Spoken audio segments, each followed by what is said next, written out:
Hello, my awesome project managers, fellow professionals in the world of project management. It's a pleasure to be with you today talking about the PMBOK Guide 7th edition. What the PMI has done in the PMBOK Guide 7th edition is bring together a smattering of topics that cut across the world of predictive, the world of agile, and the world of hybrid. And that's what I want to touch on really quickly today. I just want to take you through very rapidly PMI's perspective in the PMBOK Guide 7th edition. Now, the PMBOK Guide 7th edition is not a replacement for the PMBOK Guide 6th edition. It is an addendum, if you will. It is if you want to call it an annex. So it builds on what the PMBOK 6 left at the ground level, and it elevates it to some degree. And that's what we're going to take a look at today. Today, I'm going to show you very quickly, for those of you who need to get off the call, I'm going to show you the 12 principles of project management. I'm also going to show you the 8 domains just to get you clued into what PMI is talking about. And then when we get done with that, we'll move into some more PMP, CAPM specific topics. Okay. All right. Well, let's jump straight into what Chapter 1 has in store. This is going to go very quick. If you want to go deeper into the world of PMBOK 7, you can go on down to tinyurl.com/PMBOK 7 PMP, and you'll be able to get a 12-hour course, very affordable, on Udemy. And my buddy Roy and I, we go through the PMBOK 7 from an agile lens, a hybrid lens, a predictive lens, going a lot deeper than what I'll be doing here in the next 1 hour. So Chapter 1 in the PMBOK Guide 7th edition is more or less an introduction to project management. In the 7th edition, as opposed to just calling project management the application of knowledge, skills, tools, and techniques to project activities to deliver a deliverable, we go a step further in PMBOK 7, and we talk about outcomes. We talk about value a whole lot more. See, so you could say a project is a unique undertaking with a defined beginning and an end. It's aimed at achieving specific objectives within constraints like time, scope, budget, and so on, like planning a wedding. But we go a step further in the 7th edition and we ask, what outcome are we looking for? Well, the outcome could be one of great memories, joy, happiness, an experience that is mind-blowing, that's unforgettable. So it's not just about delivering a deliverable, it's about an ultimate outcome. Project management, as I said in the very beginning, is very important because it's the confluence of many things: schedule, cost, scope, quality, resources, communications, risk, procurement, stakeholder, and then more. We could keep building on it. We could also bring in the topic of leadership and so on and so forth. But project management is done at different levels. In the world of Agile, the team does it, predominantly. In the world, and when I say the team, I mean everyone on the team, whether you're in the world of Kanban or you're in the world of Scrum or in the world of predictive, right? Team is team, it's everyone. And project management is essential. I often laugh at companies who say, we don't need project management. Yes, you do. You just manage it yourself, right? Everyone needs project management. We take an overview of the PMBOK Guide 7th edition. We could say it's a comprehensive framework. It integrates agile and predictive approaches in many ways. It covers principles, domains, and competencies for project managers. And the guide offers you could call it a guide on adopting an agnostic perspective. So we have the predictive perspective, you plan everything up front. We have the agile perspective, where you're open a lot more to changes, changes to be expected, feedback, adapting quickly to revisions, and things such as that. An example on the screen here: changing the color theme or adding a new element to a reception, for example, can be accommodated using agile principles, right? A lot more, because agile, it spans even beyond what you would say is there's a deliverable and it's etched in stone, never to change. Now, agile looks more at the adaptability of whatever it is. So from chapter 1, you'll realize that projects are temporary. Project management ensures effective execution of tasks and resources, and like I said, anyone could do that. PMBOK Guide 7th edition integrates both predictive and agile in a way that previous editions hadn't, and real-world projects often benefit from a blend of predictive and agile approaches. When we talk about predictive, this is my analogy. You're going from point A to point B, it's in a straight line, right? If you're in the world of predictive. In the world of agile, we do things called iterations or sprints, and you could think of these as a series of mini experiments where you're building on the previous output or the previous effort, and eventually you will get to where you're going, but it's in a number of steps because in the very beginning you weren't entirely sure in many instances of where B was. You know there's a point B, but you don't know where point B is. Agile will be a great way of you embarking on such a project. And then we have the concept of hybridization. And hybridization just means you're taking agile approaches, predictive approaches, you are sandwiching them together, or you're doing them in different parts of the project along the timeline. That's really what that's all about. All right, moving on in the Agile Practice Guide, which is a different publication from the PMI, but nonetheless a rather important one because it helps bridge the worlds together and helps you understand the differences between iterative, predictive, incremental, and agile. That's what I'm showing on the screen right now, just to give some context for those who are new to all of this, to show the nuances in the world of the PMI between the agile, the predictive, iterative, and incremental. So let me go over those really quickly. So in the world of predictive, we have a one-time delivery. It's a single delivery. In the world of iterative, we have a single delivery as well. It usually surprises people that iterative is a single delivery, but it is. It's a single delivery at the end of several iterations or several steps. You see, you could have many iterations, you repeat until correct, but you're only going to deliver one time. In the world of incremental, we have frequent smaller deliveries, but the activities are one time per iteration. In the world of agile, this is where we bring iterative and incremental approaches together, and we have frequent small deliveries. We are repeating till correct, and we're delivering multiple times. So that's kind of the explanation of all of the approaches talked about in the 7th edition. To give a better understanding of project management at a high level, you could say project management, while being the application of knowledge and skills and tools and techniques to project activities, to get a desired outcome, to experience the value, which is the net quantifiable benefits. But in order to do that, we have a way we chunk what we're doing in project management. The authorization and the initial expansion of the customer request is called initiating. This is where we derive a project charter and we understand our stakeholders, who they are, and we get a stakeholder register. Then we have planning, where we develop a robust project management plan. And then we have executing, where we are carrying out the plan. We have monitoring and controlling, where we're checking the plan to make sure it's going as we planned. And we have closing, where we close out either a phase in the project or the project as a whole. So again, we get a project charter, we get a project management plan, we get work done, we get reports, and then we close out either phase or the project as a whole. And that's really what all this is about, right? Initiating is the authorization, planning is planning all the aspects that need to be planned. Executing is doing the work as planned.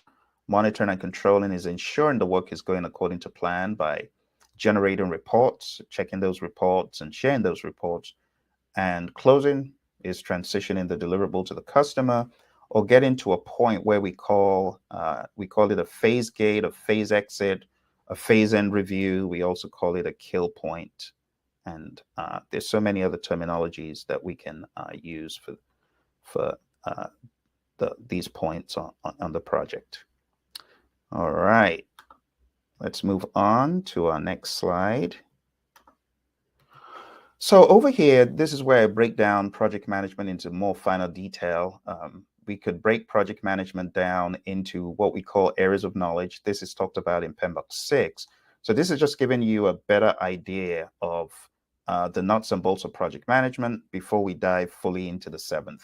So bringing all the pieces of project management together is called integration, and it's a knowledge area. We call it a knowledge area.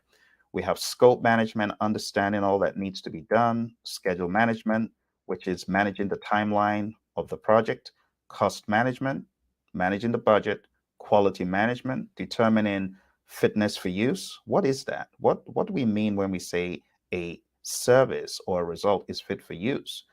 What do we mean when we say it should conform to requirements? What do we mean when we say it should satisfy the customer? We expand on all of that, and that's quality. So quality, in my mind, is 4 things.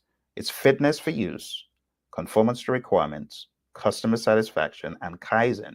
It's continuous improvement. Then we talk about resource management, human, equipment, material, supplies, and facilities. We talk about communications, which everyone knows. I'm sure you've communicated today already. If you're on this call, I am communicating with you, right? I'm sharing an idea. I'm encoding my ideas, and I'm passing them across to you through a medium, through this medium of the web, right? And then we have procurements, which is all about buying what you need from outside the firm. If you decide to procure services or goods to help your project, that's procurement. We have stakeholder management. A stakeholder is an individual or an entity that could be affected by the project or could affect the project or thinks they could be affected by the project. And last but not least, in the middle, I have the bullseye, which is risk. And all of these knowledge areas, we could have risks surrounding each one of these areas. We could have scope risk. We could have schedule risk. You know, an example of a risk. What is a risk? A risk is an uncertain event that, if it happens, could impact the project positively or negatively. So we have risks surrounding scope. You could have a risk that you didn't effectively scope out the project. So project is done and it doesn't satisfy the customer. Double risk. You got a stakeholder satisfaction risk, and then you got a scope risk. You could have risks that your schedule was not effectively built. So you have a lot of missing links between your tasks. You have a lot of missing dependencies, and sometimes you even have altogether missing tasks. So you could have risk. That's just an example. You could have risk touching all of these, and that's why this is important.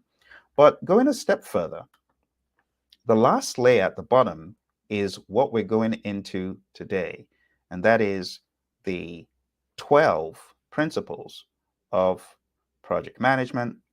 And this is talked about in the PMBOK Guide 7th edition. It's fresh, it's new, it hasn't been in any previous PMBOK Guide. So we'll be going quite squarely into that. I have some questions here that I'm going to skip because I really want to get to the principles. So let's go to the first principle. It says, be a diligent, respectful, and caring steward. So what does that mean? What does it mean to be a steward? A steward is a custodian, a caretaker. Another word for steward, you could say servant leader. A steward is a servant leader. But looking under the hood, stewardship entails responsibility, managing resources, stakeholders, objectives, building trust, fostering a positive environment. When you look under the hood, if you're going to translate this into the world of Agile, it just means be a great servant leader. Be a great servant leader, because you could have a servant leader in any capacity on the team. Could be a developer, could be a product owner, if you wanted to call it that, could be a scrum master, could be a project manager, could be anyone, right?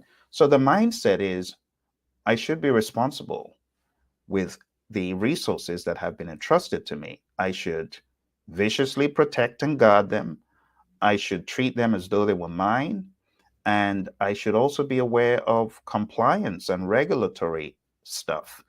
And that is one of the things PMI talks about in stewardship.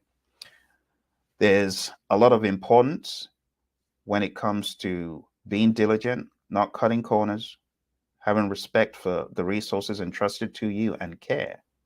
Right? Those are three of the things talked about on this slide, but these somewhat echo what we have heard in the world of Agile, doesn't it? Managing team well-being, we talk about the Scrum Master carrying food and water. It's very similar.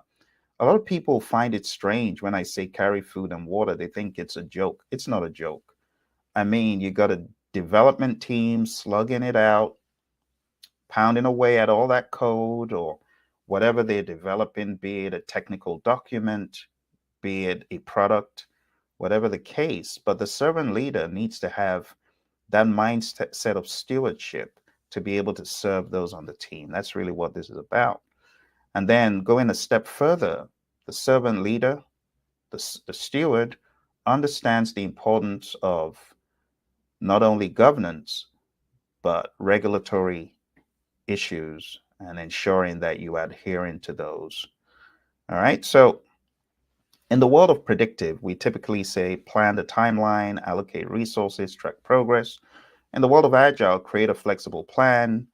And there are many ways to do that. I don't want to get prescriptive because I know I have the Kanban zealots and I have the Scrum zealots and I have the predict, I have the predict. So I don't want to prescribe anything in either world, but regardless the world you're in, you got to make sure you tailor the plan to fit what's going on, right? Whether it's daily stand-ups. I know some people hate daily stand-ups. If that is what suits the project, do it and get on with it. It's not about you. See, the servant leader understands it's not about what I want. It's about what the team sees fit. All right. Ensure the team's well-being while achieving the project objectives is one of the things that the servant leader should do. So the main takeaways are stewardship involves responsible management, stakeholder engagement, being diligent, being respectful, being a caring steward, caring for the team, carrying food and water, serving the team. All right, here's the summary. So we have integrity, care, trustworthiness, and commitment. Let's go into the next principle. Next principle just says create a collaborative project team environment. So how do you do that? Think about it.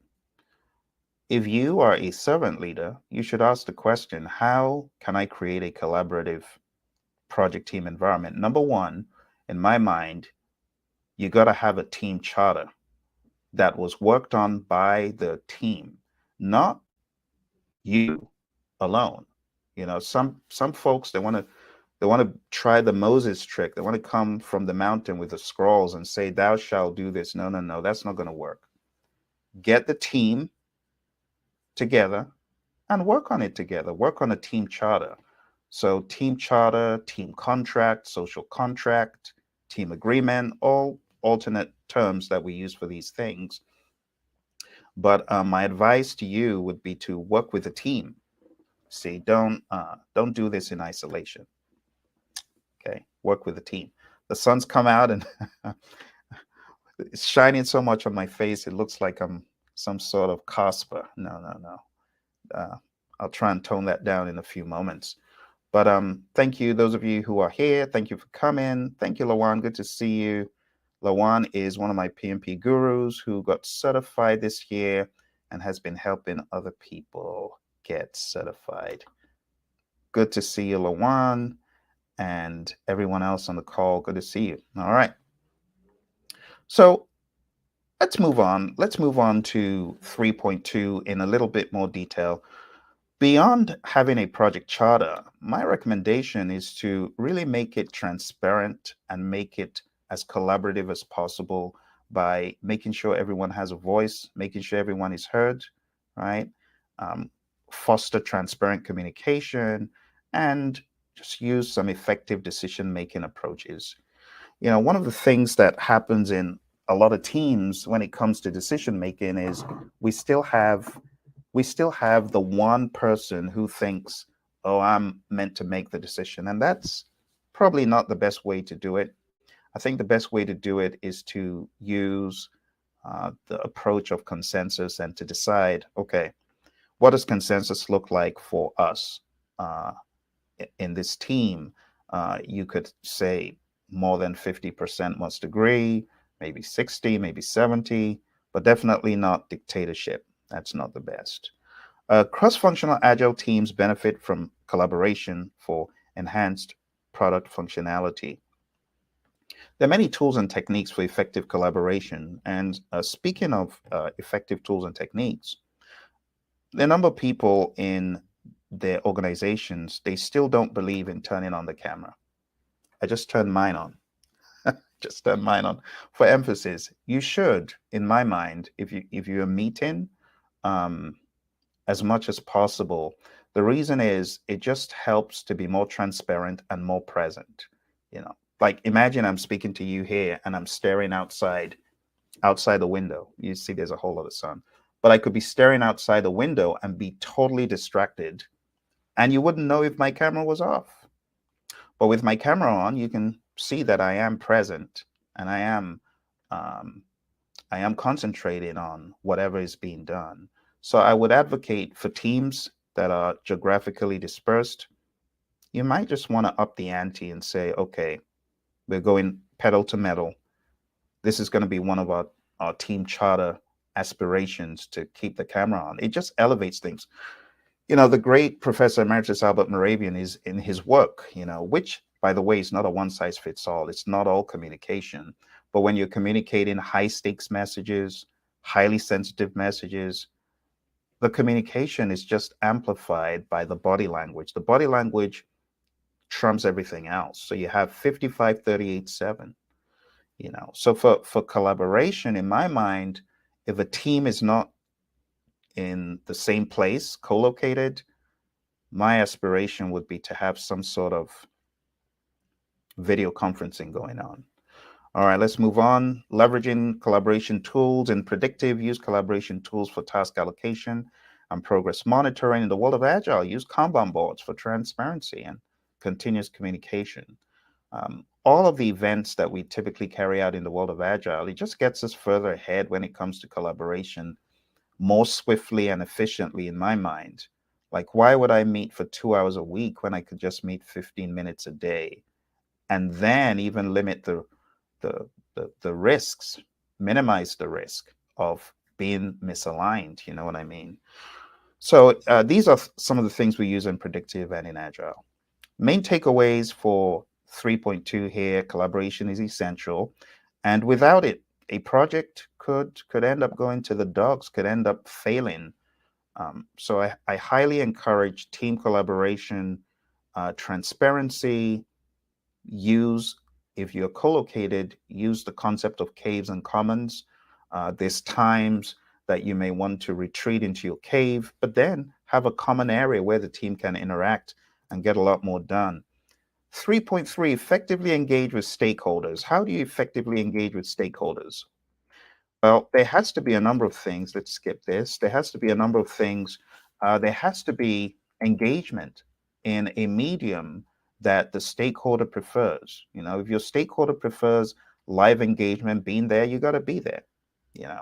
I remember back in the day when I started speaking to companies, a lot of the companies actually wanted a meeting before the meeting.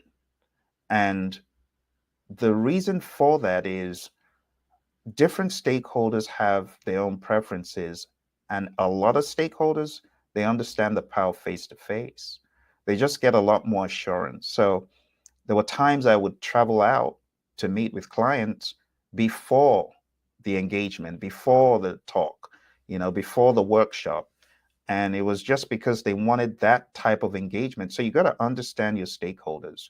I hear a lot of PMs complaining, oh, I have to travel again because my customer just likes face. It's what the customer wants, face to face. That's what the customer wants. You got to give it to them, right? Stakeholders play a crucial role in the success or failure of a project. So you got to engage stakeholders in the best way possible and promote a collaborative project environment by engaging your stakeholders the right way. So what do we mean by engagement? Stakeholder engagement is working with a stakeholder and communicating what is near and dear to the stakeholder's heart. That's how you get them engaged. There are many examples of engagement. In this one, it's an infrastructure project to build a new highway. Well, you're going to have a lot of stakeholders, local residents, of course, business, environmental groups. Have you ever seen something being built near you and immediately you raise a red flag of concern? You are a stakeholder right there. So each group has unique concerns and needs, and a good project manager understands the different archetypes of stakeholders, whether you're in the world of predictive or in the world of agile. In the world of predictive, project managers conduct public forums and surveys to gather input. They develop a communication plan to keep stakeholders like you informed. They're building right next to you. Well, they've got a campaign to update you and let you know this is not a threat, this is actually going to help the community, and so on. In the world of Agile, we have feedback mechanisms that are established for continuous stakeholder input. We have sprint reviews. We have other forums and interactions where, if it's been done the right way, stakeholders and end users should be rest assured that you understand their user stories or their requirements in cases where they're not able to write those and their requirements. So regular meetings, regular touch points, regular updates, it just helps a stakeholder ensure that they're on the same page with you. So we have uh, influence projects, stakeholders influence projects, teams serve stakeholders engagement. You got to remember that it's not just you, the project manager, it's also about the team working with the stakeholders to ensure that they engage at the right level. In the world of Agile, we do less policing. In fact, we don't do all that policing that we do in the world of predictive. In the world of predictive, I've been on some projects where the stakeholders are banned from speaking to the developers, but that's not how it is in the world of Agile. It's less controlled. So engagement enhances value, perceived value and actual value of what the stakeholders are getting. Let's move on to principle 4, focus on value. What is value? Value in the world of the Project Management Institute has been described as the net quantifiable benefits that a stakeholder derives from a product, service, or result, or the project. And when it comes to value, it should be in the forefront. In actual fact, in the world of Agile, we often say if it's not value, you shouldn't be doing it. This is the job of the product owner in the world of Agile, to sift through the various requests and to either refuse them, put them on the back burner, deprioritize them, and those that are of higher value, they get bumped up. So it is very important in the world of project management to focus on doing the right stuff and to deliver value as early as possible. So price is what you pay, value is what you get, said the great Warren Buffett. So we want the value to be as much as or even more, right? We want to deliver even more than what the price is. And that helps customers' perception of the value that they got. Focusing on value means understanding what truly matters to stakeholders and delivering outcomes that align with their needs. And not just delivering them, but delivering them as early as possible. Project managers must define and measure value in terms of benefits, return on investment, and impact on organizational objectives. Consider a predictive project to develop a new software tool for a marketing team. The project manager's role is to ensure that the tool enhances the team's efficiency in analyzing market campaigns, resulting in improved decision making. So I want to make sure that whatever we do offers value, right? Another example here, the project manager engages with stakeholders to understand their pain points and objectives by identifying the challenges the software tool should address and the benefits it should provide. The manager defines the value proposition. After implementing the software tool, the project manager measures its value by assessing how much time and effort the marketing team saves in campaign analysis. By quantifying the efficiency gains, the manager demonstrates the project's tangible impact. It is important that we ensure projects, all of our activities align with value delivery. Great Steve Jobs says, innovation is the ability to see change as an opportunity, not a threat. But needless change should be avoided, right? We have Kaizen, we have Kayaku, which is needless change. We don't want to do the needless change. We want to do the Kaizen, change for the better, right? So as we're working the project, the question should be, is this truly delivering value? Project managers must ensure that tasks, processes, and decisions align with the overall value proposition to maximize the positive impact of the project outcomes. Let's explore an agile project aiming to develop a new e-commerce platform for a retail company. The project manager's responsibility is to ensure that each feature developed directly enhances the user experience and drives sales growth. The project manager collaborates with the development team to prioritize features based on user feedback and business impact. So the agile police, I know they're out there. So I know some agile police folks are saying, hey, that's the job of the product owner. We're just talking in very general terms here. You need to understand that the PMBOK Guide 7th edition is not trying to place things strictly on the product owner or strictly on the Scrum Master. It's very agnostic, and I want you to understand that this is not a Scrum or Kanban class. So this is pretty general. All right, after the platform's launch, the project manager measures value impact by analyzing user engagement metrics, conversion rates, and revenue generated through the new features. This approach validates the alignment of project activities with value delivery. The key takeaways: focusing on value means understanding stakeholder needs and aligning outcomes with benefits. Both predictive and agile projects benefit from prioritizing value-driven goals.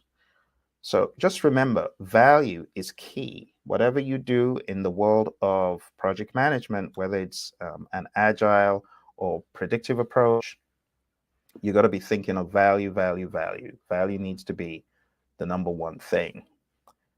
All right, let's move on.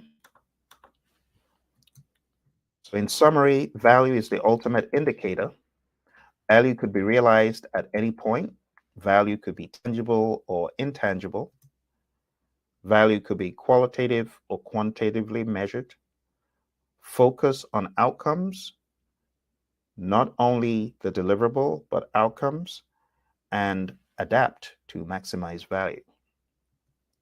Let's move on to the next one. 3.5, recognize, evaluate, and respond to system interactions. If I was going to summarize this, the summary will be a big picture view type of a person. In other words, see the big picture and how everything interweaves, not just the tiny little pictures, but see everything together as a system. So it's rather important for a project manager. Successful project managers, they see the big picture, they see the system's view of things. They see how the various parts integrate, right? So the importance, consideration of system interactions in projects is crucial. Actively addressing system interactions offers numerous advantages. An example, recognizing traffic flow's effect on public transportation and its impact on local businesses in city planning. That's a macro view of how many pieces are woven together. The core concepts are systems thinking, seeing projects as interrelated parts, understanding connections and relationships in a project, understanding feedback loops, changes in one area leading to changes in another. And I have to be honest, because this sounds a little bit, for some of you who have not been there, it may sound abstract or esoteric, but just think about putting together a Lego piece, right? You have the box. The box shows you the system, all the Lego pieces interwoven, whether it's a big old plane or whether it's a tank or a ship. You know what I'm talking about. You've seen some of these really awesome builds. You would have no clue what to build if you didn't see the cover of the box. That's the systems think. So as a project manager, it is your job to apply yourself to see the big picture, right? To see how everything is interwoven.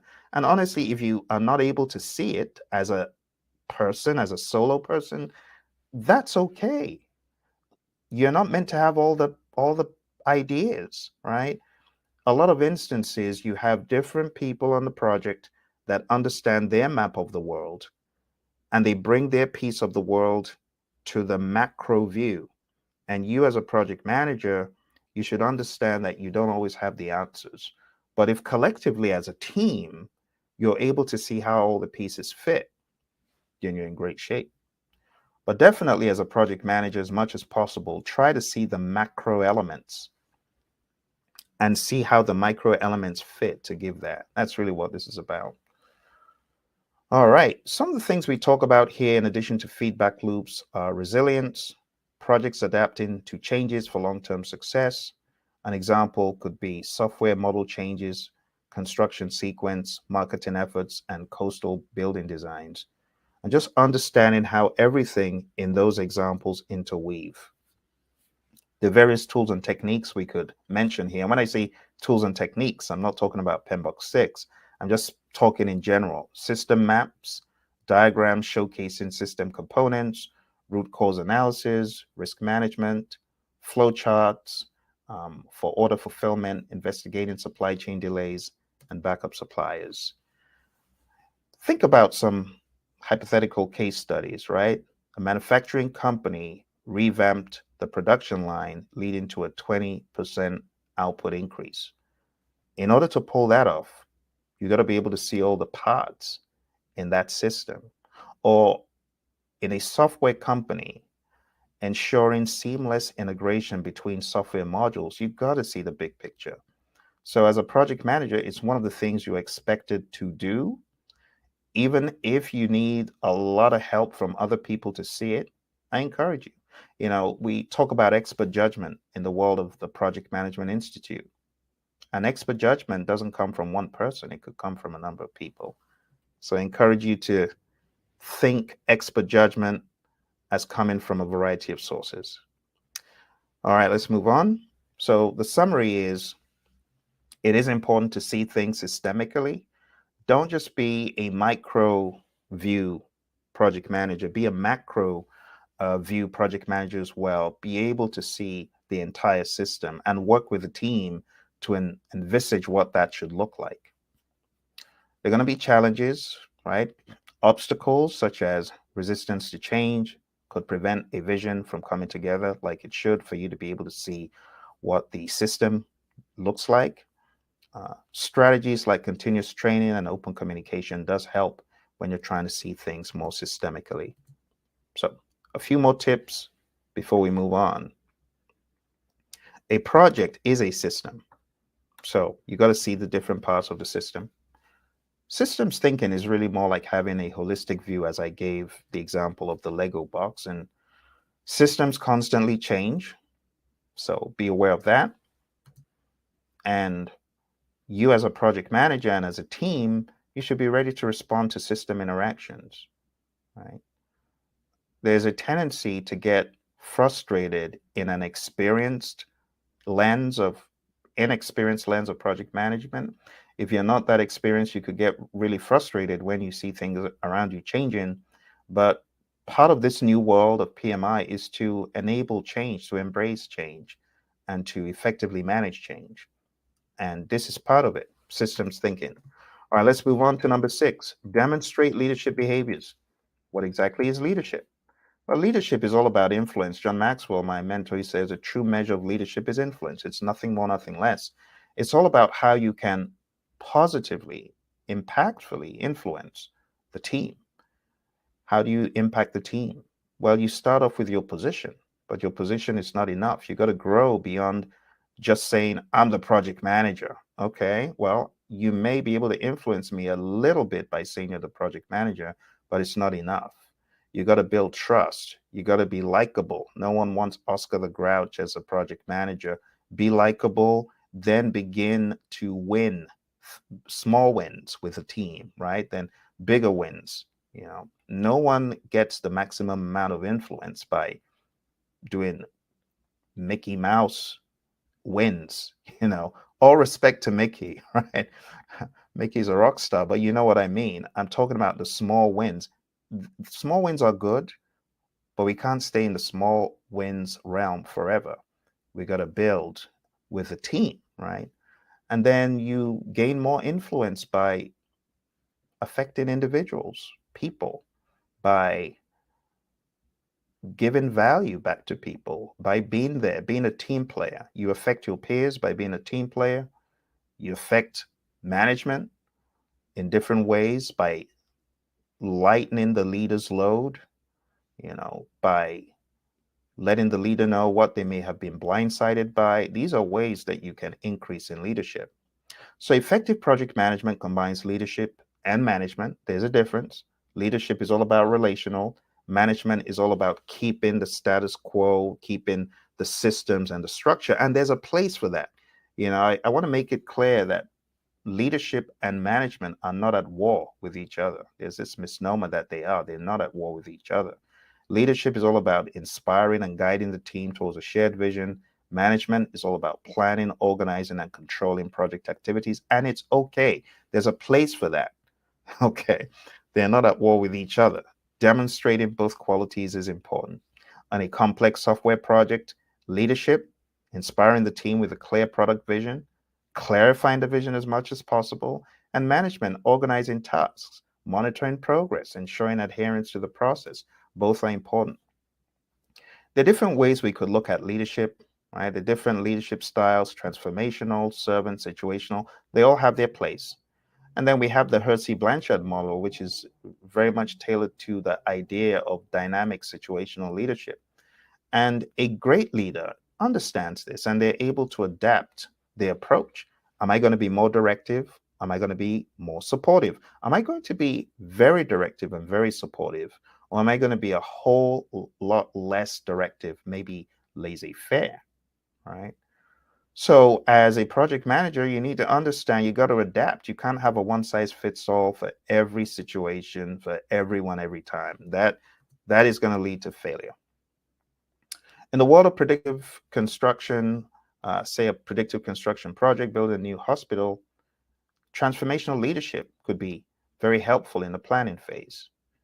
Emphasizing the project's importance in the community healthcare could be very important at this stage. Take, for example, an agile project, situational leadership during phases of uncertainty. You got to be flexible. You got to be able to adapt depending on what is going on. So having a flexible leadership style in the world of agile, you definitely need that. And then an approach of encouraging collaboration and innovation. Got to be ready to adapt. That's why we call agile adaptive. What about leading through challenging phases? You got to demonstrate those leadership behaviors throughout, be it a technology upgrade project or be it a reorganization. You got to be on your A game as a dynamic leader. Another example will be setting clear objectives during planning, guiding the team in creating a comprehensive plan, fostering a collaborative environment. See the word guided, right? Guidance, influence, and things such as that. In the world of agile, we want these behaviors definitely for the team to be able to facilitate its own meetings.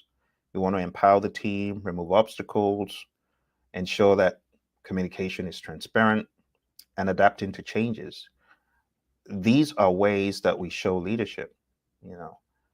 I've heard from some Scrum Masters, they feel a little bit threatened when the team becomes more independent, but I'm like, that's actually good. You should engage and enable the team to be able to facilitate its own meetings, to be able to move cards across the board or whatever it is. So it's all leadership. So the summary is effective project management combines leadership and management. Project management, I know it sounds oxymoronal because we say project management, but it's honestly it's more leadership than anything else. You could have all the tools in the world and fail as a project manager if you are not a great leader. If you're not great at bringing people together, collaborating, being a servant leader, being a situational leader, being empathetic, being a good communicator, being able to cast the vision and recast the vision. If you're not able to do all these things, you're not going to be that effective as a project manager, right? Another thing project managers could do in areas they know they're lacking is just engage the team more. Have someone on the team who has that strong point come alongside you and help you. So it's not about being a rock star. In the world of predictive, a lot of times it's all this centralized leadership stuff. But in the world of agile, it's decentralized leadership. So this is where you need to leverage the power of the team. A lot of times in the world of agile, even though you as a servant leader or project manager is able to do everything, where's the fun in that? Get people on the team along so that they can grow in those respects as well. All right. So summary of leadership. Leadership is all about influence. Like I said, great John Maxwell said, the true measure of leadership is influence, nothing more, nothing less. John says, he who thinks he leadeth, but has no one following him is only taking a walk. So we don't want to be taking walks alone. We truly want to make an impact by influencing. And sometimes the influence doesn't even need to come from you. It could come from somewhere else. All right. Anyone can lead. Leadership is not the same as authority. Effective leaders adapt and understand motivational differences between your team members. When it comes to being an effective leader, honesty, integrity, and ethical conduct are huge. All right. This is one of my favorites. It's tailoring. And why do I say this is one of my favorites? Because whenever I go to companies to train them in project management, it's getting a little bit dark. So I think I can get this window open. It's very sunny here in London today. So when we talk about PMBOK Guide 6th edition or 7th edition, there's this misnomer that we have to use everything in the toolbox. And that's actually not right.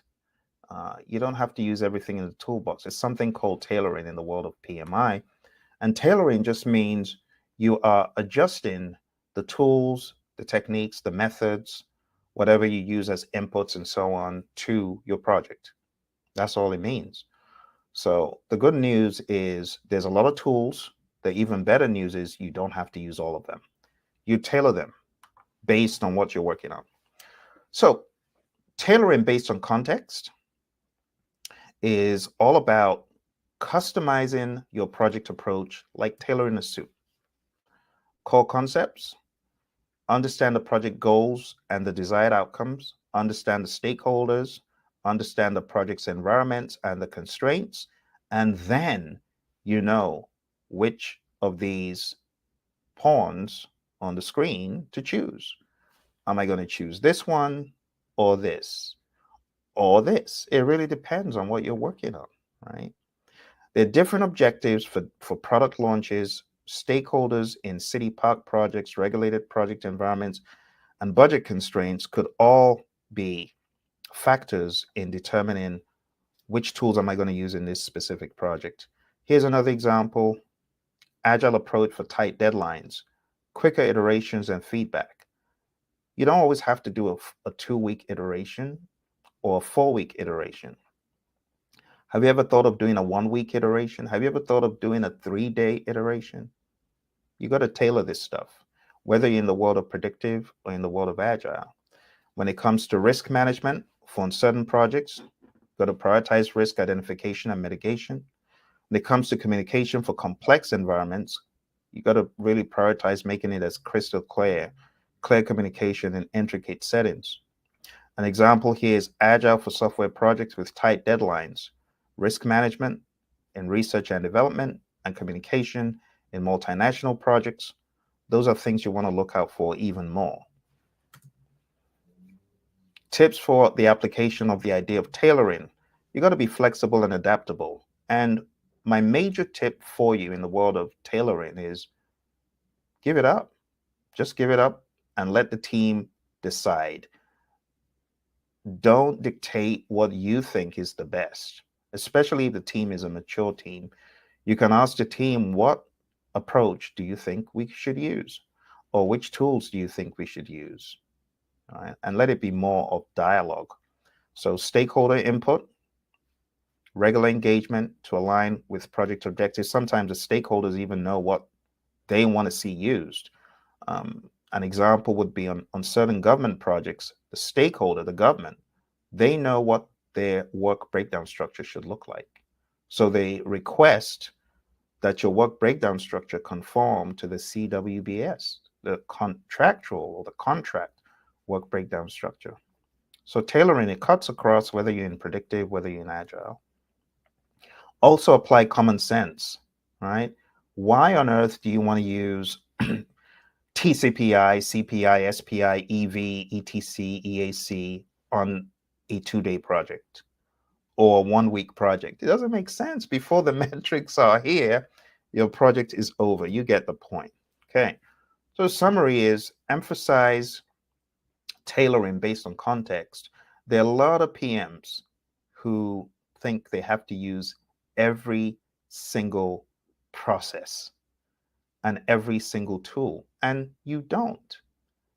This is why the PMI's PMBOK 6 was demonized, because a lot of folks thought this is unrealistic. This is a fairy tale. How do you apply all these 49 processes to every single project?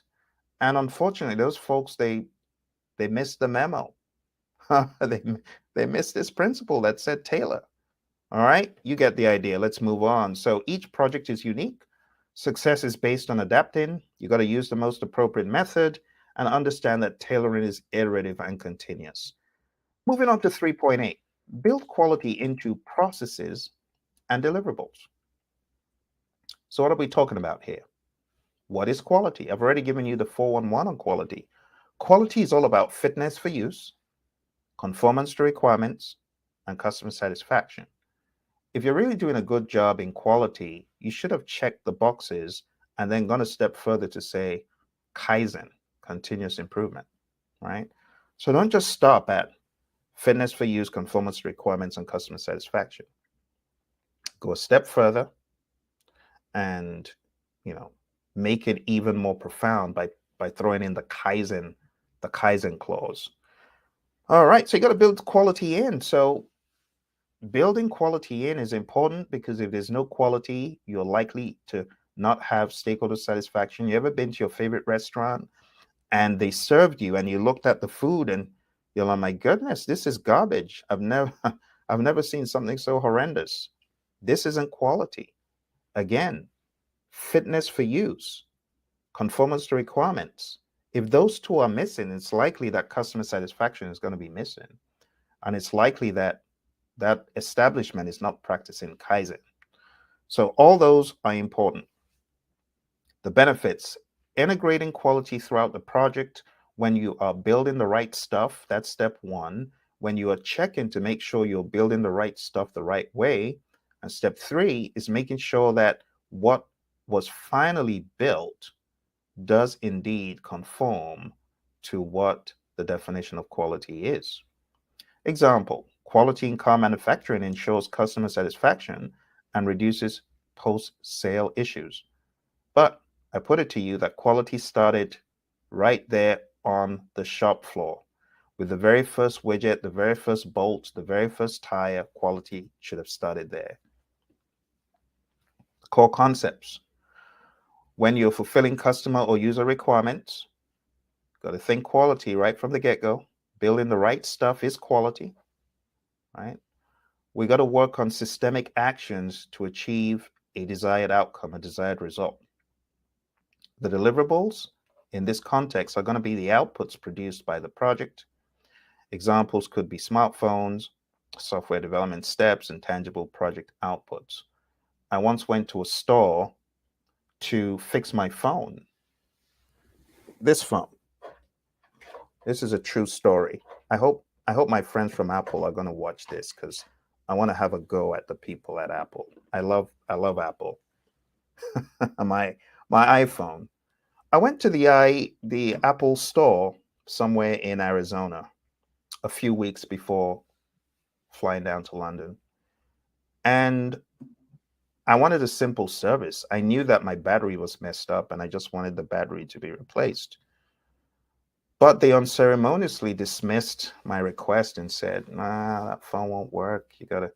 And I was a little bit offended because I expected a better level of quality. I expected some focus on my unique circumstance and to actually attempt, giving me some advice, but they dismissed it. So at the end of the day, when I came to London, I went to a store just around the corner. Within 10 minutes, the problem I had that I went to the Apple store for was fixed. Apple could not solve my problem. I was very disappointed with Apple. In my mind, that's not quality service. Quality service is standing behind your product every step of the way, even if the stakeholder brings an outlandish request for something you feel, oh, it's obsolete. We're now on 14. That's not a 14, so we're not going to fix that. And we can't help you. Just go buy a 14. I didn't think that was very good service. I'm just sharing my experience. What I think is quality. Quality service is being able to stand behind your product every step of the way, or referring, the customer to where they can get help. I'm into music. Another example on the flip side is Korg. I have a Korg keyboard that was bought way back. It's called a Trident, and it developed problems. But the people at Korg could direct me to where I could get help. You see, they didn't say, "Oh, we can help you, ship it in." No, they directed me to where I could get help, and I did get help. So anyway, Tim Cook, I love Apple, but I'm not really a fan of the service in the Apple stores. But anyway, so talking about quality smartphones, software development steps, that just came to mind. All right, let's move on. I know the Apple fanatics are going to be mad.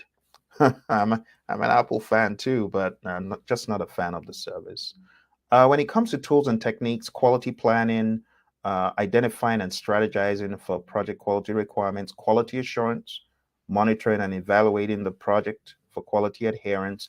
Like I said, don't wait till the product is out. Keep checking the process. Quality assurance is checking the process. Quality control is checking the product. Quality control is correcting deviations from quality standards. Examples: construction project standards, software product reviews, and product retesting after bug fixes. All of these are examples of quality. Application examples: your quality plan. You got to outline benchmarks when you're planning, for example, a new beverage product. Quality assurance reviews, periodic checks for website compatibility, or quality control procedures, reworking or discarding defective clothing batches. I often use the analogy prevention is better than cure. Quality assurance is prevention. Quality control is the cure, but prevention is better than cure. Imagine having to discard defective clothing batches as opposed to catching when the defects were going down. You want to catch before the defects happen, and in that way, you minimize waste. Another example, case study one, pharmaceutical company with rigorous quality checks. And these quality checks, I'm talking about checking the process. Another example will be a tech company with quality-focused software products, and all through the process, quality assurance, quality control are upheld. In conclusion, you want to embed quality in every step of what you do, not just the product. Like in my example, I love Apple products. They're fantastic. They're great. I love the finish. I love the ergonomics. But when it comes to service, I'm not very impressed. You know, I have an even similar example. I had an iPad for my daughter. Took the iPad, same thing. Oh, this has a problem. It won't work. Blah blah blah. Come to find out, when I bought a new phone, I used the adapter from the new phone on the iPad, working as good as new.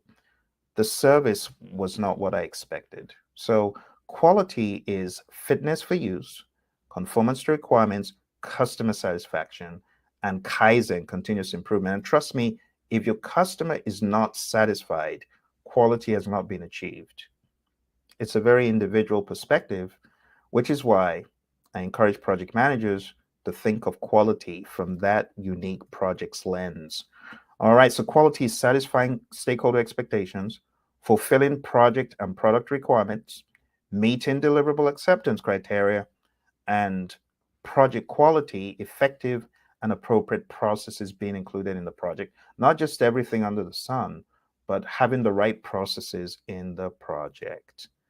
All right. Number 9, navigate complexity. Success usually comes to those who are too busy to be looking for it, said Thoreau. All right, let's move into what exactly we mean by navigating complexity. When we talk about navigating complexity, it means two dimensions here.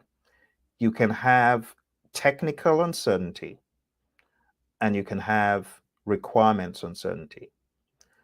This is very well documented in the Stacy model. For those of you that have read the Agile Practice Guide, page 14, the Stacy model is there. You could just Google Stacy model. Ralph Douglas Stacy, rest his soul, is a creator of that. But the complexity model, the Stacy complexity model, it just shows you could either have requirements uncertainty when the customer or the stakeholders are unsure of what they want, or when it's not very clear what they're looking for. But you can also have technical uncertainty where you know what they want, but in terms of how to do it, you're not very clear on how to pull that off technically. Or you could have both, double whammy. Then that's going towards anarchy, right, at the extreme. So in order to navigate complexity, you got to bring one of those factors down, or two of those factors down, into the realm of controllability, where it's not full-blown chaos and anarchy, but it's within a realm that you can manage, at least in iterations. And this is where Agile comes in, right? It's been proven time and time again. Just do a search when you get a moment after this. Google it, the VCF project, the Virtual Case File project. The Virtual Case File project was a project that was undertaken by the FBI. And the FBI, they were looking to replace the antiquated record system, case management system. And unfortunately, they wasted hundreds of millions of dollars before they realized, oh, it is so complex that the best way to do it is to tackle it from an Agile perspective. And that's what they did. And that's how they were eventually able to get the project complete. So you got to navigate complexity sensibly, right? There are times when predictive just won't cut it. And being impatient, looking for results, similar to what FBI was looking for, results, but doing it the wrong way, you got to just take another look and say, could it be that this needs to be more of a hybrid, or this needs to be more of an Agile approach? All right. So in order to tackle things that are complex, you need to understand both the technicality and the human behavior, the system behavior, and things that are ambiguous and uncertain. These are the three things that really cause complexity: human behavior, system behavior, and uncertainty and ambiguity. So there's a place where risk could come in to make a situation appear even more complex, even a lot more hazy. Human interactions can make things complex, and the way systems interact. There's a term that we use in project management called emergence. We've used this in PMBOK 6 as well. You could have emergent situations that are as a result of system interactions that yield something totally different than what you would have ever expected, or some human interactions that might lead to something that you never even expected. So breaking things down is a great way of dealing with complexity. Complexity could be triggered by events and conditions. Complexity could just suddenly emerge as a result of you understanding a particular concept. And as much as possible, you want to use methods to reduce the amount and impact of complexity. So to navigate complexity, the summary is break things down into smaller, more manageable pieces. Um, this is where Agile thrives, right? Agile is a great answer to complexity, as the FBI found out. All right, let's move a little bit quicker here. We're going into risk management and we're talking about optimizing risk responses. So the summary of optimizing risk responses is choose the best response that gives you the biggest bang for your buck. If you're working on a project and you encounter risk of a huge nature, you gotta respond with a risk response that is on par with the enormity and the significance of that risk. That's all this is saying. So optimize the responses. I'm going to go very quickly through this straight to my summary, okay, in the interest of time. I've taken over an hour so far. All right, so in order to optimize risk responses, you got to understand what a risk is. My buddy, the risk doctor, he says it's uncertainty that matters. That is what risk is. Not just any old uncertainty, but uncertainty that can impact your project positively or negatively. We need to be aware of individual risks as well as overall risks. Risks should be addressed continuously throughout the project, not just a one-time thing. We have the concept of risk attitude. What is your attitude as a stakeholder towards risk? Are you risk seeking or are you risk averse? We also talk about risk appetite. How much risk are you willing to take on to pursue an opportunity? Think about it like this. The level of hunger of an individual cannot be measured, obviously, by an instrument, but the extreme or the extent to which an individual will go to pursue a meal, it will tell you how hungry they are. So we often say that risk appetite can be measured by how much risk a stakeholder is willing to take on in pursuit of an opportunity. That's it. All right. So you need to respond appropriately, effectively, and realistically to risk. You got to make sure that your risk response is agreed upon. And you also need to be aware of risk owners. You have risk owners, people whose objectives are going to be impacted by the risk. Usually we say they own the risk. Whatever the response is going to be for those risks is carried out usually by who we call a risk response owner or a risk action owner, if you will. So the risk action owner and the risk owner should work together to ensure that that is taken care of. And to be quite honest, on some projects, it's the project manager for the risk owner and the risk action owner.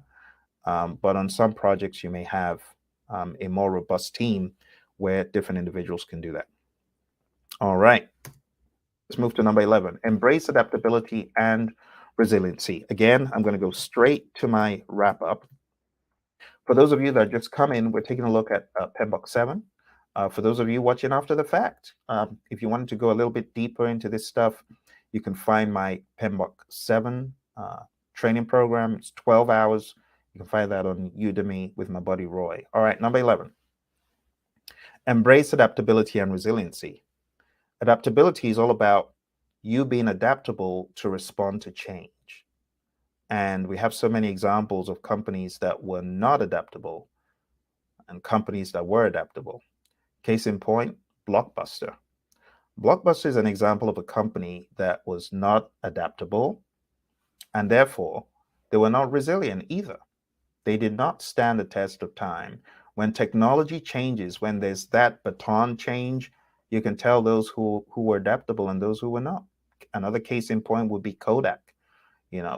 Kodak, instant images, where are they today?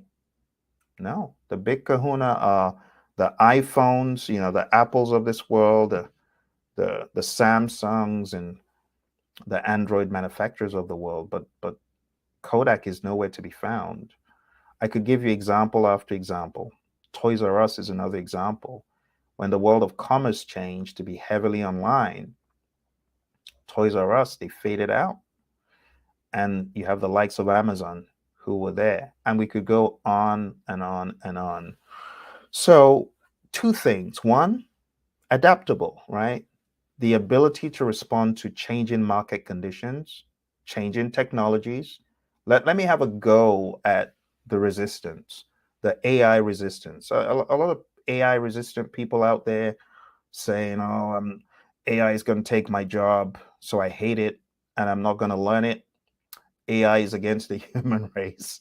I feel sorry for you because you just need to be educated on what AI is all about. AI is just another tool.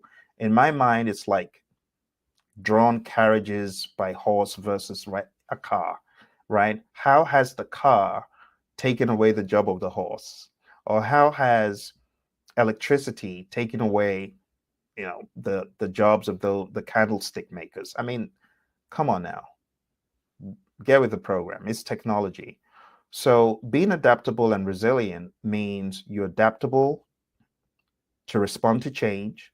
You have the ability to absorb the impact of changes or to recover from whatever it is and to focus on outcomes, as opposed to being focused on process. Some people are just so heavily focused on process and they're so focused on what they want to keep rooted in the ground for no reason. No, that's not being adaptable and you will not be resilient that way.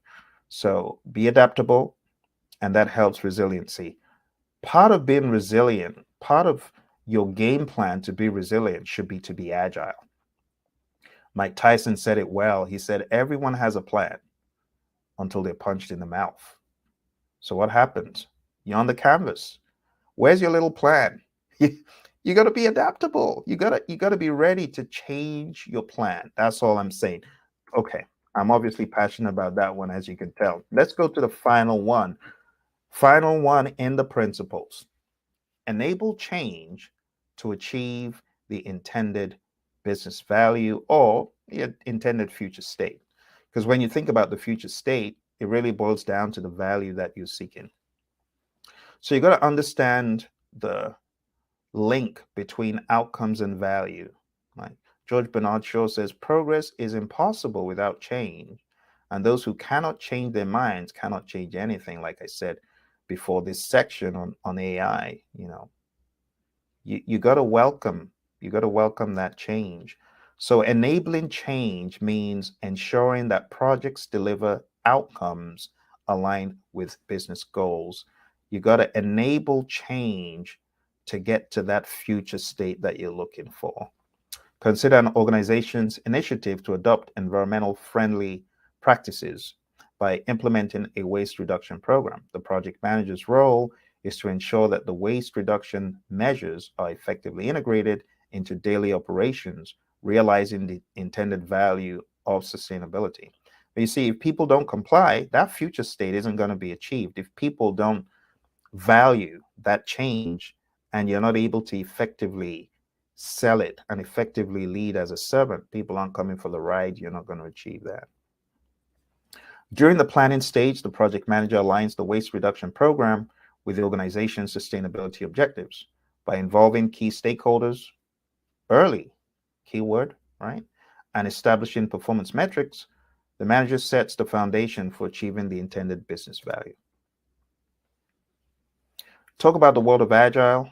A project manager engages with end users to gather feedback on the waste reduction program's effectiveness. One of the things that you're seeing here is that the stakeholder is very prevalent.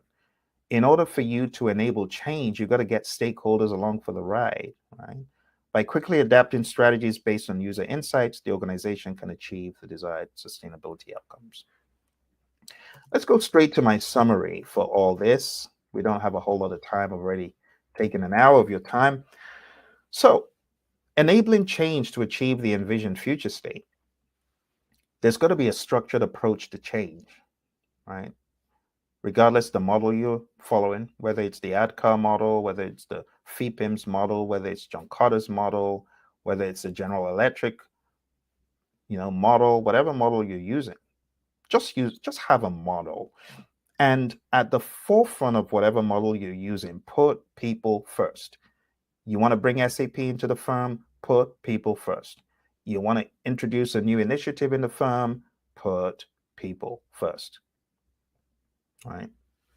We talk about change. We got to think about internal and external sources. It can be challenging to accept change.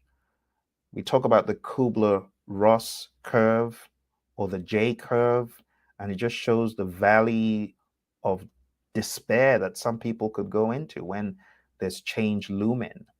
And we got to help people work through that change.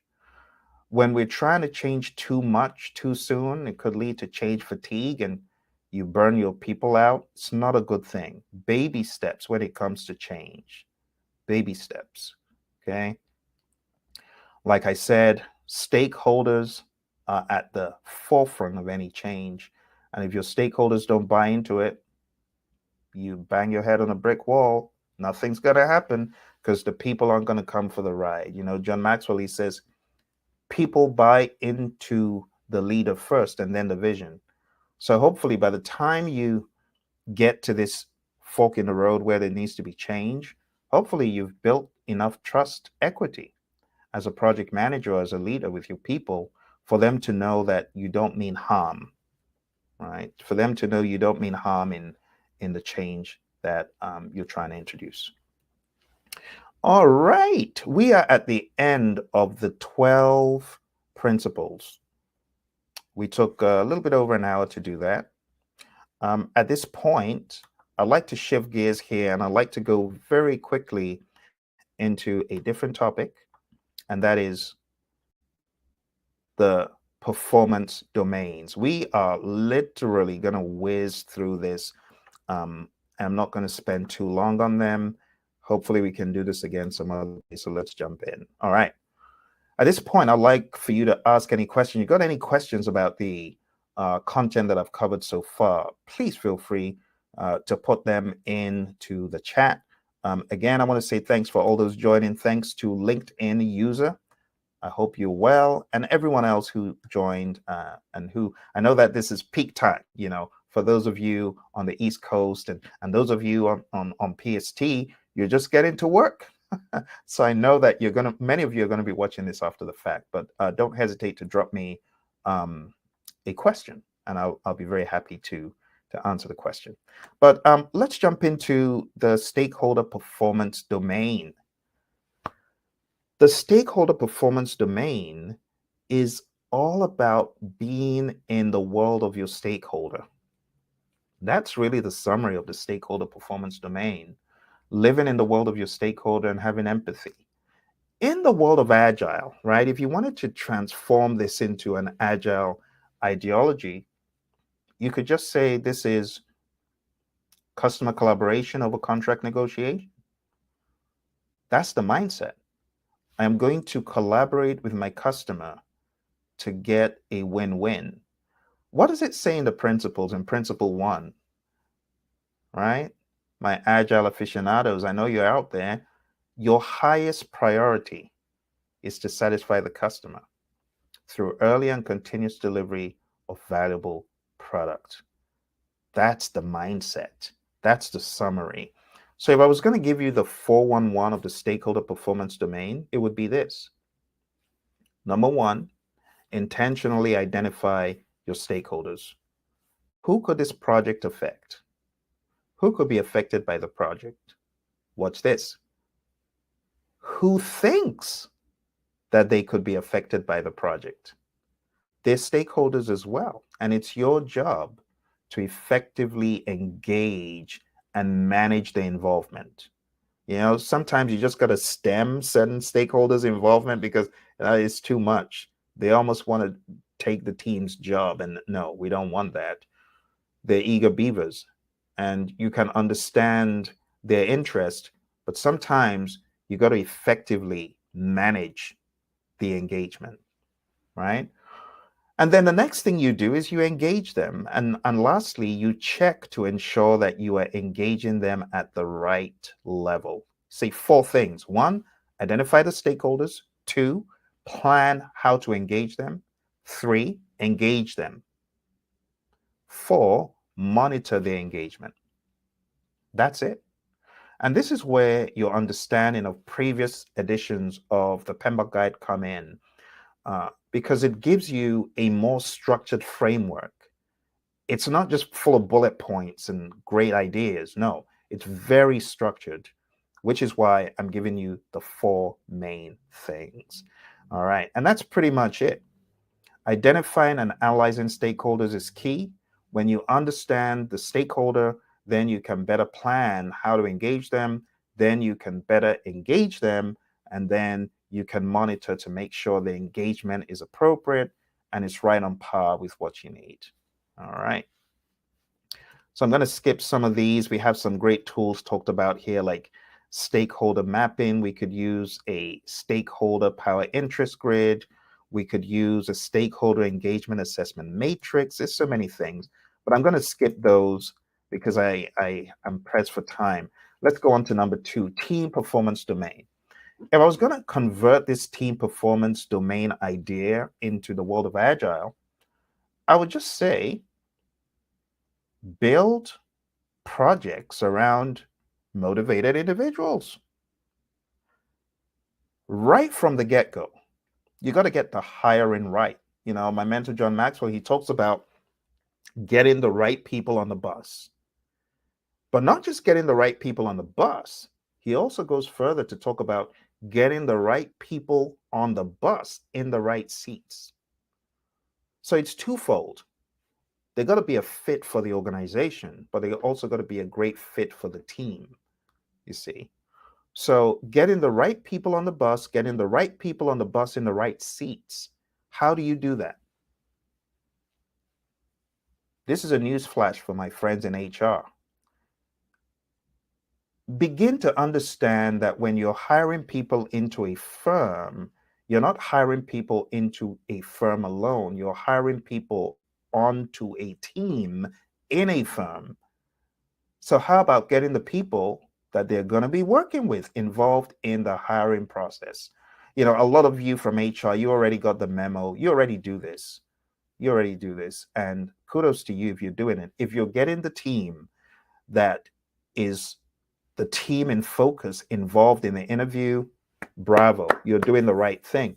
But if you're not getting the right team in front of the interviewee, then there's going to be a rude shock when you realize it's not a good fit, right? So in the team performance domain, the encouragement is simple. Hire the right people, develop them, mentor them, coach them, train them, build an atmosphere of collaboration.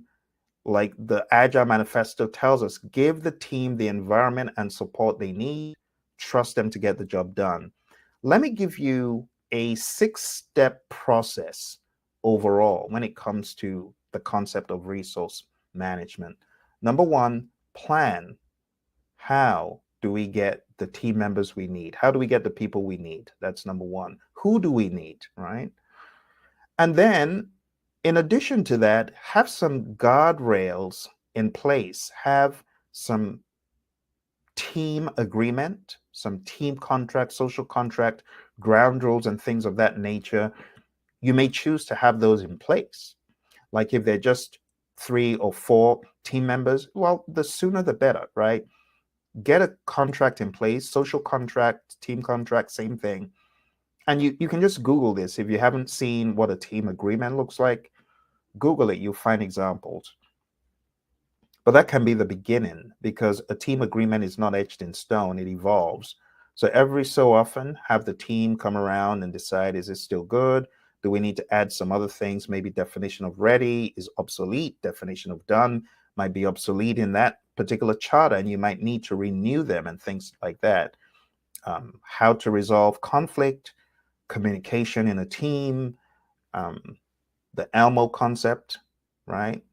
Enough, let's move on. How do you move on in a meeting when someone is in broken record mode?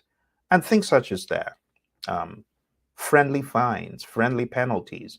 You know, I was training the people at Yale one day and someone came in late and someone shouted from the back, hey, that's $5. They had a friendly fine approach. And all of these are just great things to put into your team charter or your team contract. And the team understands, okay, I shouldn't come late for meetings. If I do, I'm going to be fined, and things like that.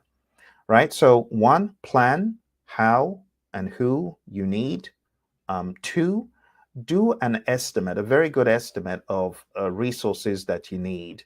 And when I say resources, in the world of PMI, this is more general because it could be used for human equipment, material supplies, and facilities. But you got to plan and then you got to estimate, right? Step two is to estimate the activity resources. Then step three is you got to acquire the team, right? Acquire the resources, but acquire the humans, because now we're talking about team. So acquire the team. Then step four would be to develop the team, right? Coaching, mentoring, team building, synergizing, offsites, whatever you need to do to get your team to its optimum state. That needs to be your focus as a servant leader, as a project manager, whatever your role is. You want to enable that synergy, and a lot of times it comes alive from the development. Then number five is to manage. It's called manage the team, but it's really code for leadership. So leadership, give the team feedback, help them to understand what to improve on, uh, give them the right accolades and reward and recognition as a team. Um, Small wins, big wins alike. And the last thing we talk about in this realm of resources is really more keeping an eye to make sure that resources are indeed utilized as planned. And we could look at that from a more physical resource lens, but in reality, we also ensure that the people on the team are being utilized to the greatest capacity. It's just business. It's just business. This is not anti-agile. It's not pro-predictive. It just is what it is, right? If you hire Phil for 40 man hours every week, you expect to get 40 man hours worth out of Phil or close, right? Um, Maybe some you could cut some slack and say at least 35, or really depends. But if you count going for meetings and you count, work-life balance, then yeah, not gonna micromanage for every single minute in the 40 hours. That's not how to do it. But within reason, you would expect to get a good return. All right. So that's pretty much it as far as the team performance domain is concerned. We talk about building and leading high performance teams. We talk about combining diverse skill sets, understanding diversity and inclusion, understanding how to effectively resolve conflict, facilitating dialogue. All of these are great things when it comes to team leadership. All right, let's move on to the next one. The development performance domain. The summary in the development performance domain is don't be predictive or agile ignorant. It amazes me when I hear people say the only way to do a project is predictive. Seriously, in 2023, what planet are you from? Or someone says the only way is agile. If you're not using Scrum, you're a charlatan. Seriously? It's shameful that people still think that way, that the only way to do a project is agile. The only way to run a project is Scrum. The Scrum zealots, Kanban zealots, let me have a go at you. You need to change your thinking. Kanban is not the only way. It's a great way. Trust me, I love Kanban, right? I have a Kanban tool on my phone. I love Kanban. I have physical boards that I use for Kanban. I've written 12 books using Kanban. I love it. And a comic book, if I may add, right? And I love Scrum, which is why I've dedicated a lot of my time in the certifications I've chased in following and getting into that mindset, to be more effective on my projects. But I can tell you that is not the only way. Scrum is not the only way. Kanban is not the only way. PMBOK, 7, 6, whatever. Those of you you got your PMBOK 1, more power to you. My friends from 1996, more power to you. Look, it's not about the tools. Let's learn from the Agile Manifesto, individuals and interactions over processes and tools. You see, this is why in PMI's research, PMI found out that organizations that are predictive in their delivery, But agile in their thinking, they outperform the organizations that are strictly predictive in their delivery and strictly predictive in their thinking. Wow.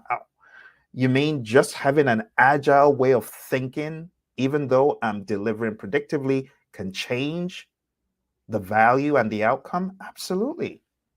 So it's about the individuals and the interactions over the processes and tools. Seriously.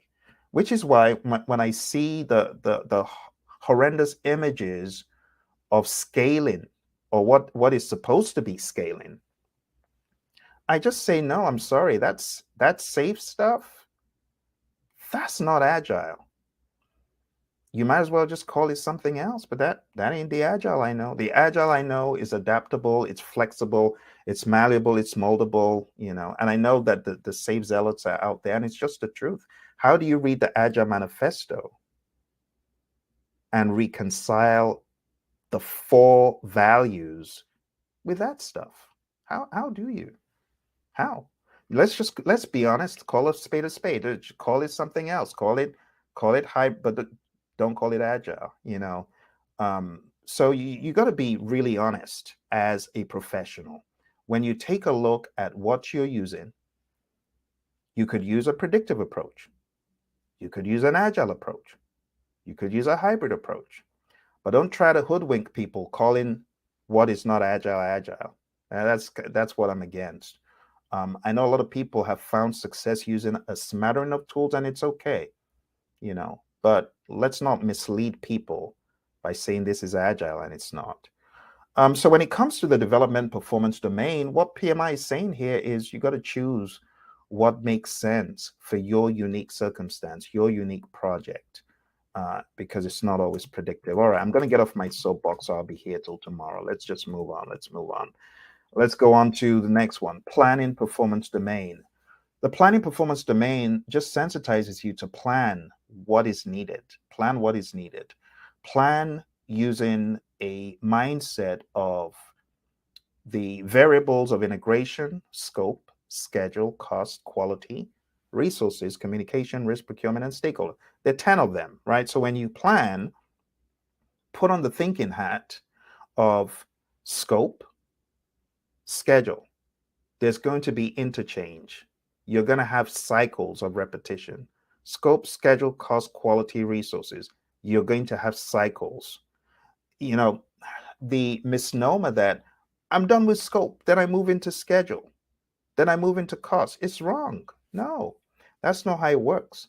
You got scope, then you could think a little bit of schedule when you're sufficiently done, but you're not really done with scope if you've not thought about schedule. And you're not really done with scope or schedule if you haven't thought about cost. And you're not really done with cost if you have not thought about scope, schedule, cost, quality, resources, and risk, not to mention procurement and many other variables. So what I'm saying here is that when you're planning, try to be methodical in your planning, right? Make sure that you've hit all the necessary checkboxes, but not just hit them. Make sure you've had some iteration go on where you return back to scope, or you return back, like you're done with risk, return to scope. And then you realize, oh, I'm not even done with scope. And as a result of not being done with scope, you realize, oh, I'm not done with schedule. And that may take you back to risk. So it's multiple loops. If you were going to draw out how things actually are in project management, it's not a linear line. All right, let's move on. I'm going to jump all these to just get to the high level so that we can get done here, because I've been going for over an hour, and I appreciate those of you who are still here. All right, project work performance domain. When you think about project work, it encapsulates scope, the work you're doing, and encapsulates quality, right? The quality of whatever you deliver. So it's not enough for you to just think about scope. You got to think about quality, and you got to think about everything else that is interwoven. Your role as a project management coach has ingrained the importance of proactive monitoring and control. Projects operate in dynamic environments, making it essential to manage and mitigate uncertainties. There are many examples that I have here, but in the interest of time, I'm just going to jump straight ahead to a few. Explore predictive project to implement a new inventory management system for a retail chain. You got to oversee the execution and ensure adherence to the project plan. In other words, as the work is being done, check the work. Make sure the scope is what it should be. Make sure people know what they're meant to do and build quality in. Quality assurance is big. You want to integrate quality assurance processes throughout the life cycle. What is the difference between QA and QC? This is a question I would like to address if I'm able to. Let me see if I can write this up here real quick. So we have quality assurance and we have quality control. What is the difference? Quality assurance is all about process. Quality control is all about product. Checking the process is QA. Checking the product is QC. And both are important, right? So you got to plan what quality is, then you got to check the process, then you got to check the product. Okay. My friends on YouTube at this time, I want to ask you if you got any questions, put them in the comment box if you're able, or in the chat box. My friends on LinkedIn, if you got any questions, put them in because we're going to be rounding up pretty quick after this. But I'm talking about project work. This is it, right? Integrate quality assurance processes throughout the life cycle and conduct regular reviews and audits. All right, let's move on. The delivery performance domain. Quality is not an act, it's a habit. When we talk about delivery means you are delivering whatever has been built, whatever has been constructed. And there's an importance in delivering quality outcomes, not just quality deliverables, but quality outcomes. We talk about meticulous planning, continuous monitoring, effective control. These are all things that lead us to our goal. And again, the concept of quality comes in here.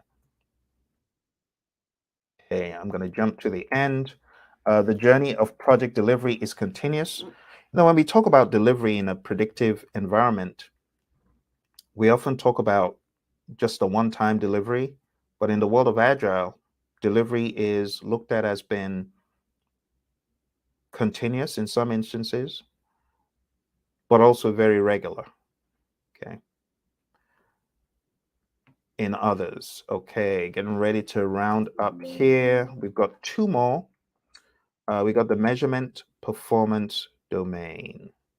And when it comes to measurement performance domain, I have to say this is actually one of my favorite domains. And the reason is this: it sensitizes you to measuring the right stuff. Measuring the right stuff. There's so many things that we can measure in project management. But the question is, are we measuring what is relevant and are we measuring what will actually add value? So in the 7th edition, the PMI, they make it very clear that you should be measuring the right stuff. And one of the things my buddy Roy and I often say is, if anyone is asking you to measure something, ask them why. But don't just ask them why one time, ask them why 5 times. And get down to the bottom of why they want what they want. You know, a case in point, there was a manager who said, we're going to measure how many defects, how many bugs this team finds, and based on the number of bugs, we're going to reward them. Oh, so you want to reward the team, but you want to do it based on the bugs. Well, guess what? The developers and the testers, they were not in cahoots with each other because the developers are buddies of the testers. So that was a foolish metric to measure. It's a foolish metric. Don't do that.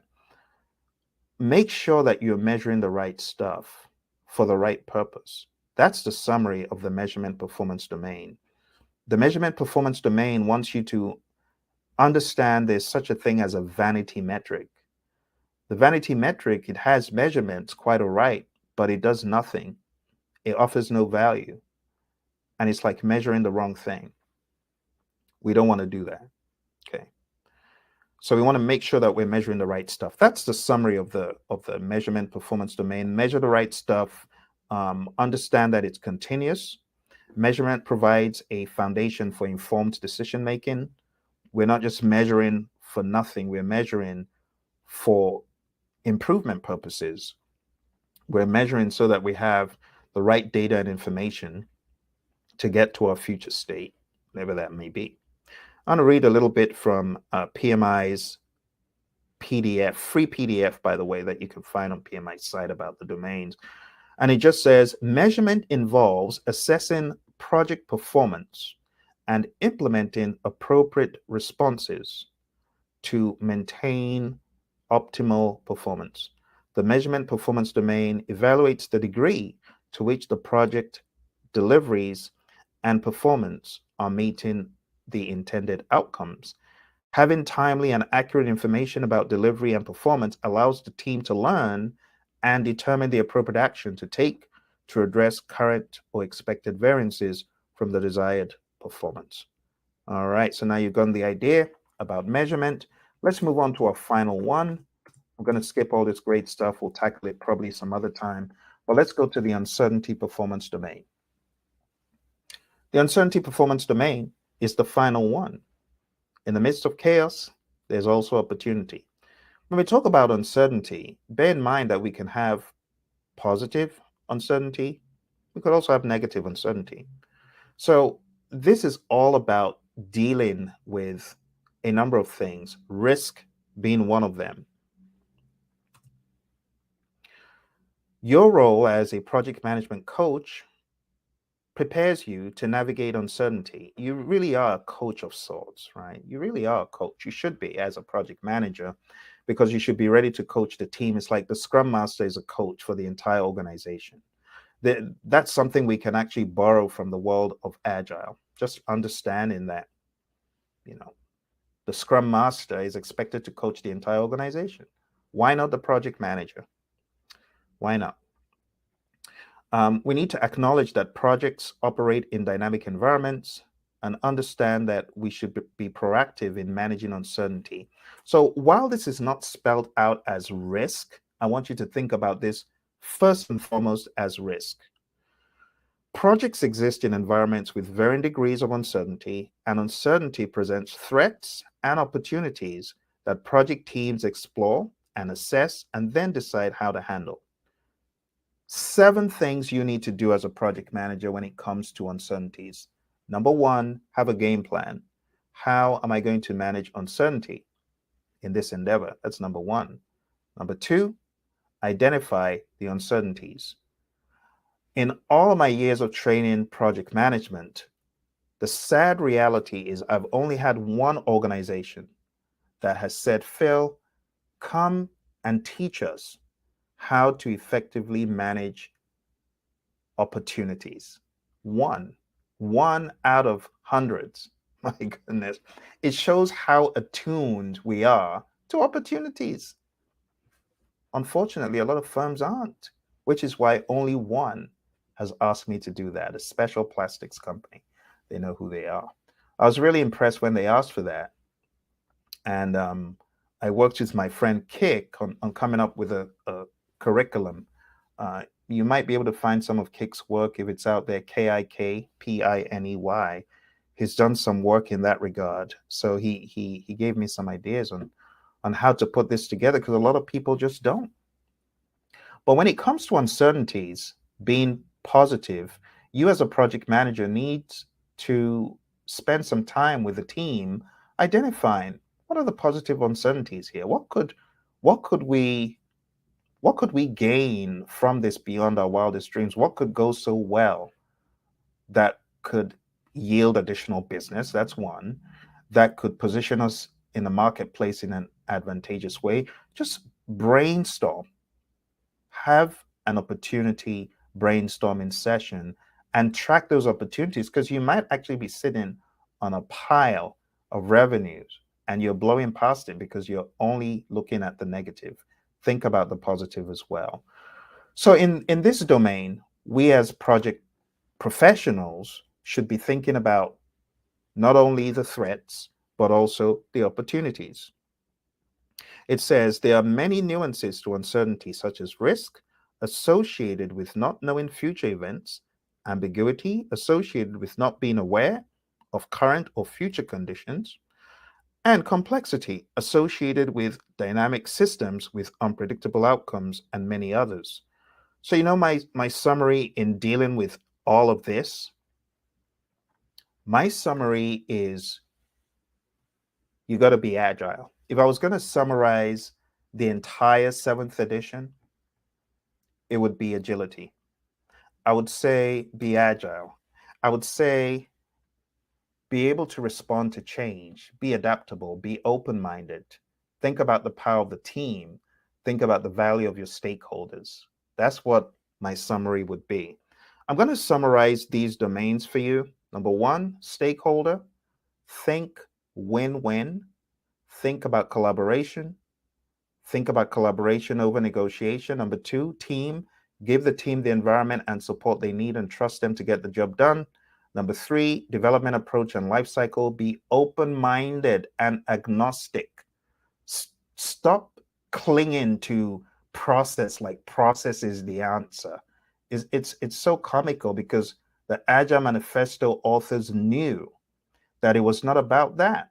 Each one of those authors came from a different world of process, but they were able to come together and agree on certain things that trump everything else. Individuals and interactions over processes and tools. It boils down to working product over comprehensive documentation. Customer collaboration over contract negotiation. And responding to change over following a plan. That's what it boils down to, my friends. All right. So when it comes to the development approach and lifecycle domain, just have that in mind. Number four, planning.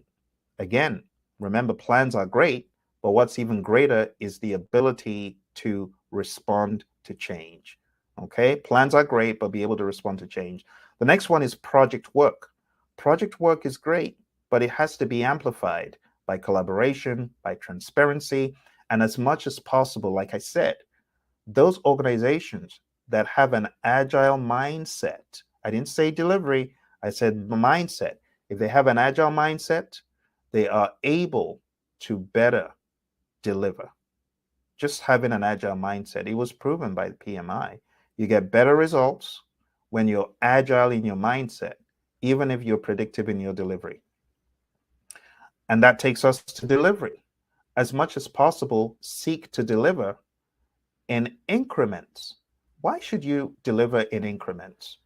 Well, if you deliver it in increments, you can get feedback a lot quicker as to whether you're building the right stuff. That's one. And number two, you can get feedback after each increment, being flexible and malleable to include additional things that you might have forgotten or blown past in the beginning. That's the power of Agile. Number seven, measurement. The measurement performance domain. Make sure you're measuring the right thing. Make sure that the KPIs that you're measuring are sensible. This takes us back to the Agile Manifesto. At regular intervals, what does a team do? They reflect and then they adjust. But we espouse the idea of empiricism, not just any old metrics, but really helpful metrics that enable us adjust in the right direction, right? You don't just want to adjust, you want to make sure it's in the right direction. And that's why when you look at Agile, we don't have a whole bunch of KPIs. We don't have that many KPIs, right? We may have lead time, we may have cycle time, we may have velocity, we may have capacity, but we don't go overboard in the metrics. There's a few things we can learn in the world of predictive from the world of Agile, and that is being extremely selective in whichever metrics you use. All right, finally, we have uncertainty. Uncertainty that can impact your project. In order to manage this effectively, break it down into smaller chunks, and you'll be a lot better off. All right, my friends. Well, that's all for now. I want to thank you for joining me. I know there are a lot of people who were unable to join because of their work. load, especially my friends in the United States. I'm going to just check and see if there were any additional questions or concerns. Let me check it out. I don't see anything on LinkedIn. Let me check out YouTube. I don't see anything on YouTube at this time.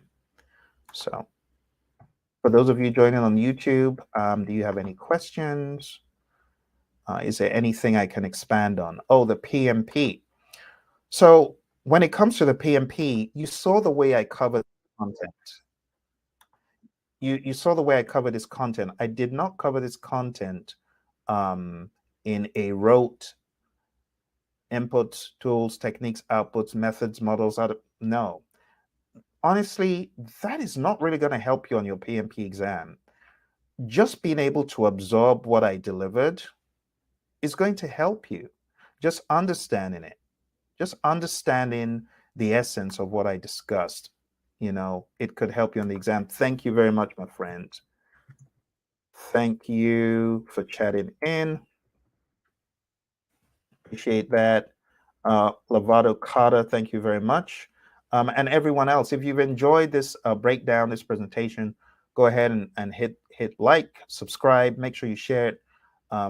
The purpose was to add some value, talking of value to the people getting ready for the exam, because I realized somewhere in the middle of 2021 and now, I realized that the tools and techniques were becoming pretty obsolete for the PMP. And honestly, when my first CAP-M student of this new CAP-M exam passed the exam on, when did he pass it? July, late July, right? I think it was 31st of July, whenever it was. When he passed the exam, I realized that it wasn't about tools and techniques either for CAP-M. Why? Because we didn't do a whole lot of tool and technique stuff. We focused more on the concepts. And even though I had advised him to read a little bit of tools and techniques, he did not read a whole lot of them. But he was able to pass the new CAP-M exam, even without doing a whole lot of PMBOK 7 reading. That began to show me that even the CAP-M has changed. So if you're taking any PMI exam, your best bet for the PMP is to understand the language and the lingo, kind of how I went through it with you. Just understand that. If there's anything that you were lost on, go read it up, close the gaps. I know a lot of folks will be reading the 7th edition now, and honestly, they will pass the exam. Why? They'll pass the exam because the exam has changed pretty radically. It's no longer about process either, even though there is a process domain, but it's not about mindless cramming of the processes. It's really more about you understanding what the process does. That's one. Understanding the general language of project management. Could understanding some of the language of processes help on some questions? Absolutely, could. It would be foolish not to understand tools of project management. I'm not saying don't understand the tools, but I'm saying the mindless cramming of the tools is not very helpful. It's not really going to help you on your exam. So I highly encourage you to spend more time understanding the nuts and the bolts. Understand the nuts and the bolts. So thank you very much, Lovato Carter. Anyone else has any questions? Now would be a good time to ask. Okay, if there are no questions, I wish you all the very best. Remember, on Udemy, I have my PMP Elite course. I'm going to try and put that in the chat so that those of you who are looking for training for the PMP, you can sign up for that. I also have a course for the CAP-M, and I'm going to endeavor to put those in the chat. So let me see if I can paste that in the chat for everyone. So that is my PMP course. And the CAP-M, for those of you who are keen on going for the CAP-M, going to put that in the chat as well. For those of you who have been trying to get this done for a while, now is actually a good time, because it's not about formulas. It's not about earned value, memorization. It's really about understanding project management from an agnostic lens and from a more humanistic standpoint. I've heard from so many of my students that while there is predictive stuff still on the exam, a lot of the predictive stuff is so interwoven with the agile stuff that it's like a hybrid, a very thorough hybrid mix in a lot of circumstances. That's what I've been hearing. All right. Okay, my friends, thank you very much. I wish you all the very best. Got any questions? Put them below. Oh, Lovato says, I will be attending the PMP, taking it November. Well, I wish you all the very best as you go for your exam. Okay, you got any more questions, my friends? Feel free to put them in the comments below. You take care, and bye for now. The sun is so bright. I'm like Casper. But you can kind of make out my face. All right, take care. Bye for now.